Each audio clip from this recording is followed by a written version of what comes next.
Donc, faisons des exemples. Donc, mode, médiane, moyenne, étendue, ça se passe bien lorsqu'on a des distributions de données. On sait que, par exemple, en statistique, on organise souvent les résultats, parce que c'est plus facile, sous forme de tableau. Donc, le premier, c'est un exemple avec un tableau de données condensées. Donc, on a interrogé des gens pour savoir le nombre de lus par mois par des élèves de secondaire 4. Les résultats qu'on a obtenus, donc avoir lu 0 livre, 1 livre, 2 livres, 3 livres, 4 livres. L'effectif, c'est le nombre de fois qu'on a obtenu le résultat. Donc, avoir lu 0 livre pendant le mois, j'ai 4 élèves. 1 livre, 13 élèves. 2 livres, 6 élèves. 3 livres, 1 élève. 4 livres, 1 élève. Donc, pour un grand total de 25 réponses. Il y a 25 personnes qui ont répondu à mon résultat. Avec le tableau de données condensées, on est capable, si on veut, de venir recréer la distribution de données. Sauf que c'est long, mais on pourrait y arriver.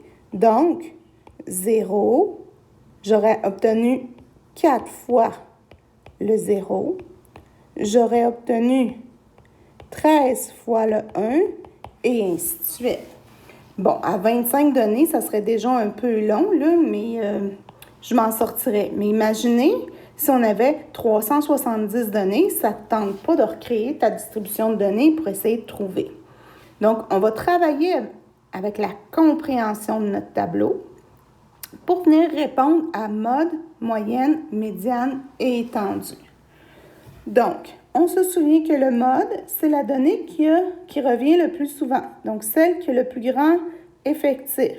Donc, celle qui revient le plus souvent, qui revient 13 fois, c'est d'avoir lu 1 livre par mois. Donc, mon mode, c'est le résultat 1, donc lire 1 livre.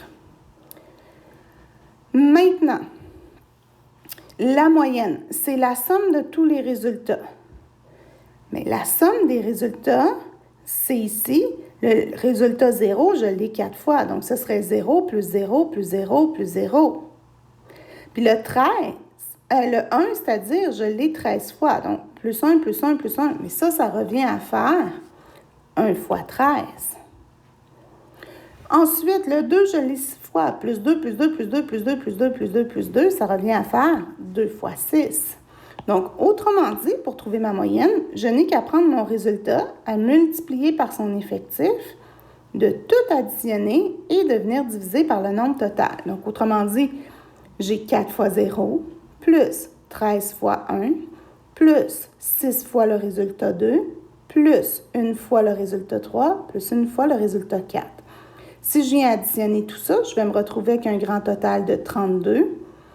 Divisé par le nombre de résultats que j'avais, qui est 25, ça va me donner une moyenne de 1,28 livres. Et oui, dans la moyenne, ça se peut qu'on ait des nombres décimaux.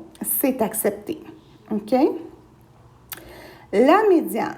La médiane, c'est celle qui est placée au centre de la distribution.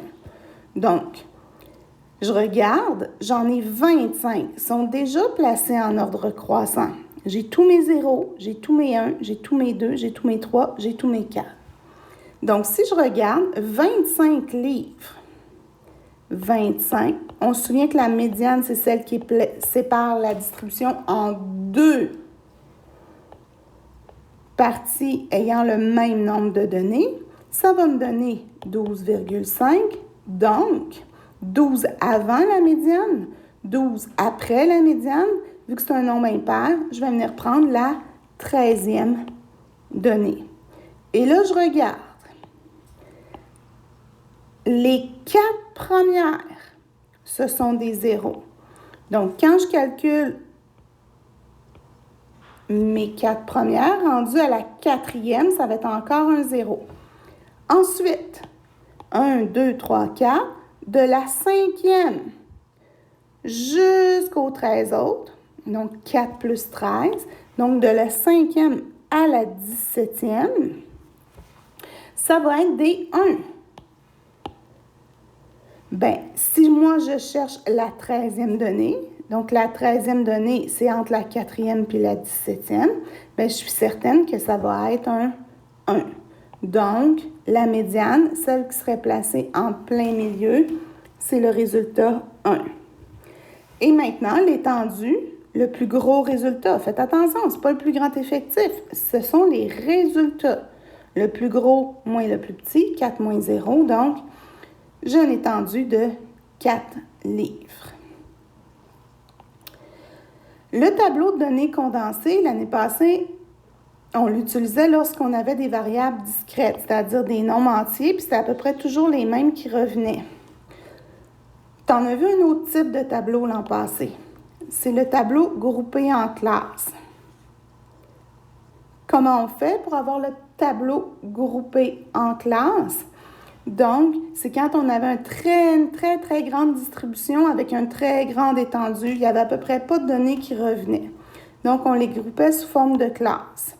Donc, ici, c'est le revenu hebdomadaire, donc combien ils font d'argent par semaine pour un groupe d'élèves. Donc, entre 0 et 50 $, j'en ai 6. Entre 50 et 100 $ par semaine, j'en ai 8, ainsi de suite, pour mon grand total de 29. Ça ressemble à notre tableau de données condensé du numéro d'avant, sauf que là, j'ai des groupes. Donc, tous les données entre 0 et 50, entre 50 et 60. On va le traiter comme si c'était un tableau de données condensé dans l'exemple suivant, sauf qu'à la place, on va venir travailler avec le milieu des classes. Donc, le milieu de 0 à 50, c'est 25. De 50 à 100, c'est 75. De 100 à 150, c'est 125. De 150 à 200, c'est 175. Et de 200 à 250, c'est 225. Donc, il va falloir faire attention ici. Si je veux venir trouver le mode, il faut que je prenne premièrement la classe modale. Donc, la classe dont l'effectif est le plus élevé. Donc, si je regarde ici, l'effectif le plus élevé, c'est 8. Donc, ma classe modale, c'est la classe de 50 à 100. Et là, on va venir estimer, si c'est là-dedans que revient la donnée le plus souvent, donc, mon mode va être environ au centre de la classe, donc qui est 75. Donc, on ne le saura jamais avec précision parce qu'on n'a pas notre distribution de données ici.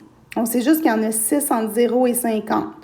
Puis, on s'imagine que si on fait la distribution, on est pas mal sûr que ça se trouve environ au milieu de la classe. La moyenne, c'est la somme des effectifs multipliés par le milieu des classes. J'en ai 6 entre 0 et 50. Donc, si je fais 6 fois 25, je devrais probablement me retrouver très proche que si j'avais la vraie distribution de données. Donc, on se rappelle ici, c'est approximatif. Donc, je vais faire 6 fois 25, plus 8 fois 75, plus 7 fois 125, plus 6 fois 175, plus 2 fois 225, pour un grand total de 3125. Tout ça divisé par 29, ça va me donner en moyenne 107,76 pour la moyenne des résultats. Maintenant, la médiane. La médiane, c'est la donnée qui va être située en plein milieu. Là encore, c'est approximatif. On va venir commencer par trouver notre classe médiane, c'est-à-dire la classe dans laquelle la médiane va se situer. Ici, j'en ai 29. Donc, on se souvient que la médiane sépare une distribution en deux parties ayant le même nombre de données. C'est un nombre impair, donc je vais prendre la donnée du milieu. Donc, 29 divisé par 2, ça me donne 14,5. Donc, il faut que j'aille 14 données avant la médiane, 14 après. Ça veut dire que la 15e donnée, celle qui est au centre, ça va être la donnée dans ma classe médiane. Donc, si je regarde, les 6 premières se situent dans la classe 0 à 50. Ensuite, je vais en avoir 8 autres entre 50 et 100. Donc, les 6 premières. Donc, quand je vais être rendue à la dernière, je vais être rendue à la 6e.